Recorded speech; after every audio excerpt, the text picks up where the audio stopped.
अगर समाचार में बात करें तो समाचार महत्वपूर्ण सामे આવી રહ્યા છે કહી શકાય કે વિધર્મી યુવકે યુવતી પર હુમલો કર્યો છે તો વિધર્મી યુવક દ્વારા હિન્દુ યુવતી પર હિચકારો હુમલો કરવામાં આવ્યો હતો સાથે જ ગળતેશ્વરના સનાદરામાં આ ઘટના બનવા પામી હતી કુદરતી હાજતે ગયેલી પરિણીતાને વિધર્મીએ ધાર્યું માર્યું હતું અને સાથે જ વિધર્મી યુવકે ગળા પર ધાર્યું મારવાનો પણ પ્રયાસ કર્યો હતો તો ઇજાગ્રસ્ત યુવતીને અમદાવાદની એસવીપી હોસ્પિટલમાં સારવાર અર્થે ખસેડાઈ હતી 25 વર્ષીય વિધર્મી ફારૂક પઠાણ નામના યુવકે આ કૃત્ય કર્યું હતું યુવતીનો પીછો કરી વિધર્મી યુવતીને તાબે જવા પણ જણાવ્યું હતું અને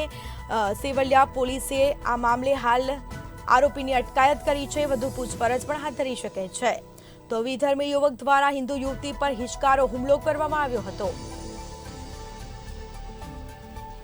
ગળતેશ્વરના સનાદરામાં આ ઘટના બનવા પામી હતી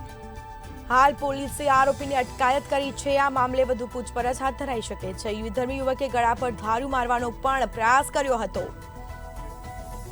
25 વર્ષીય વિધર્મી ફારૂક પઠાણ નામના યુવકે આ કૃત્ય કર્યું હતું કુદરતી હાજતે ગયેલી પરિણીતાને વિધર્મીએ ધાર્યું માર્યું હતું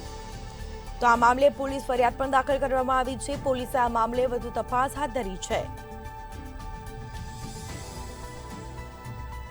તો વિધર્મી યુવક દ્વારા હિન્દુ યુવતી પર હિચકારો હુમલો કરવામાં આવ્યો હતો ગળતેશ્વરના સનાદરામાં આ ઘટના બનવા પામી હતી કુદરતી હજાતે ગયેલી પરિણીતાને વિધર્મીએ ધાર્યું માર્યું હતું અને આ મામલે પોલીસ ફરિયાદ પણ દાખલ કરાઈ છે પોલીસે આરોપીની અટકાયત કરી છે અને આ મામલે વધુ પૂછપરછ હાથ ધરાશે